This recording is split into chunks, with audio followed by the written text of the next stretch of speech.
Hi friends, good morning. అందరు ఎట్లున్నారండి? మేమైతే చాలా బాగున్నాం.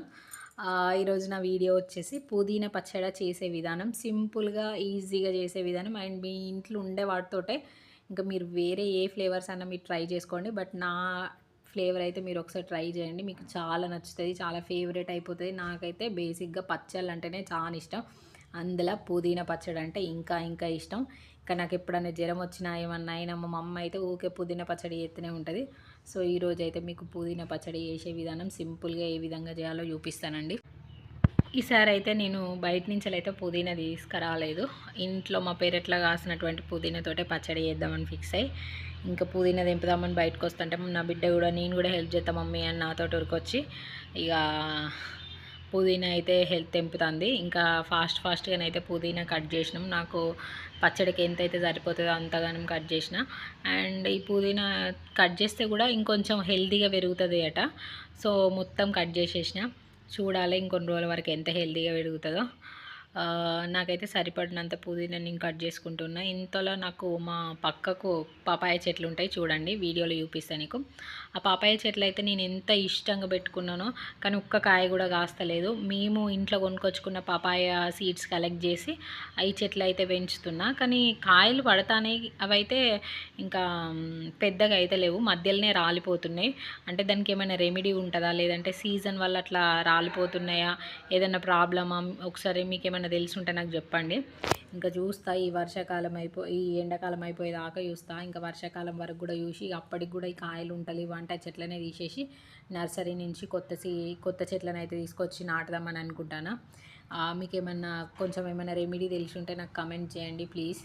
ఎంత ఇష్టంగా పెట్టుకున్నానో పాపం ఒక్క కాయ కూడా కాస్తలేదు. మొత్తానికైతే ఇంకా నా పుదీనా తెంపడం అయిపోయింది.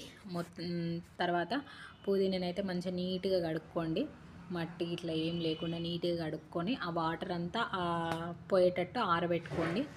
ఆరబెట్టుకున్న తర్వాత సరిపడా మిర్చి, మీకు టేస్ట్కి తగ్గట్టు మిర్చి అయితే తీసుకొని కొంచెం నూనెలో లైట్ బ్లాక్ కాదు, లైట్ బ్రౌన్ కలర్ వచ్చేటట్టు వేయించుకోండి. ఇంకా తర్వాత అదే నూనెలో పుదీనానైతే వేసి కొంచెం మాడేటట్టు అంటే డ్రై అయిపోయేటట్టు అన్నట్టు, కంప్లీట్గా వాటర్ అంతా అయిపోయి డ్రై అయిపోయే వరకు వేయించుకోండి. అట్లా వేయించుకోవడం వల్ల పచ్చిదనం అనేది కొంచెం చేదు ఉంటుంది కదా పుదీనా, ఆ చేదు అనేది పోతుందని నాకు అనిపిస్తుంది. సో నేనైతే కంప్లీట్గా డ్రై అయిపోయే వరకు ఆయిల్లోనే కొంచెం గరిటెతో కలుపుకుంటూ మంచిగా డీప్ ఫ్రై లాగానే చేసుకుంటున్నా. డీప్ ఫ్రై అంటే ఆయిల్ అయితే ఎక్కువ పోయాను, జస్ట్ ఒక 2 టేబుల్ స్పూన్లు అయితే నాకు సరిపోయింది. ఇంకా వీడియోలు చూపించినట్టు అట్లయితే వేయించుకోండి.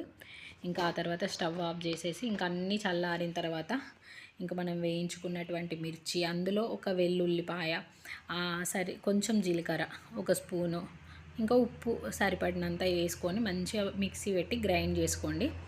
ఇంకా ఇవే కాకుండా కొంచెం చింతపండు అయితే ముందు ఒక నిమ్మకాయ అంత చింతపండు తీసుకొని ముందే పెట్టుకోండి.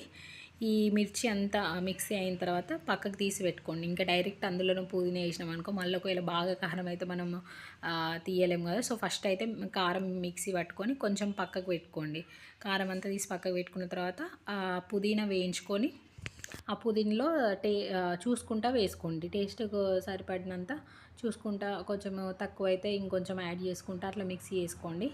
ఇంకా ఈ పుదీనా కూడా వేయించిన తర్వాత ఇంకా అందులోనే పుదీనా మిక్సీ పట్టిన తర్వాత అందులోనే చింతపండు, మనం నానబెట్టుకున్నటువంటి చింతపండును కూడా వేసుకొని మిక్సీ పట్టండి. ఇంకా ఆ తర్వాత కారం కొద్దిగా కారము, ఉప్పు కొద్దిగా చూసుకుంటూ ఆ టేస్ట్ సరిపడ మనకు కరెక్ట్ వచ్చింది అనే వరకు మొత్తానికైతే మిక్సీ పట్టుకోండి. ఇంకా ఈ విధంగా మిక్సీ పట్టుకున్న తర్వాత మీకు కంప్లీట్గా అయిపోయింది అన్న తర్వాత తీసుకోండి. ఒకవేళ కావాలనుకుంటే కొంచెం మినపప్పు, శనగపప్పు వేసుకొని మళ్ళీ ఒకసారి అయితే పోపు పెట్టుకోండి. ఇంకా నాకైతే అదంతా అవసరం లేదు, ఇట్లనే బాగుంటుంది. సో నేను ఈ విధంగానే ఉంచుకున్నా. మొత్తానికైతే పుదీనా పచ్చడి ప్రిపరేషన్ అనేది అయిపోయింది. మీరు కూడా ట్రై చేయండి, ఇట్లా బాగుంటుంది. చింతపండు కూడా కొంచెం తగినట్టు యూస్ చేసుకోండి, ఎందుకంటే పుదీనా చేదుగా ఉంటుంది కాబట్టి చింతపండు వేయడం వల్ల చేదుతనాన్ని అనేది కొంచెం డామినేట్ చేస్తుంది. సో చింతపండు అనేది అయితే మస్ట్ ఖచ్చితంగా వేసుకోండి. నా పచ్చడి అయితే చాలా బాగుంది, మీరు ట్రై చేయండి. Thank you for watching.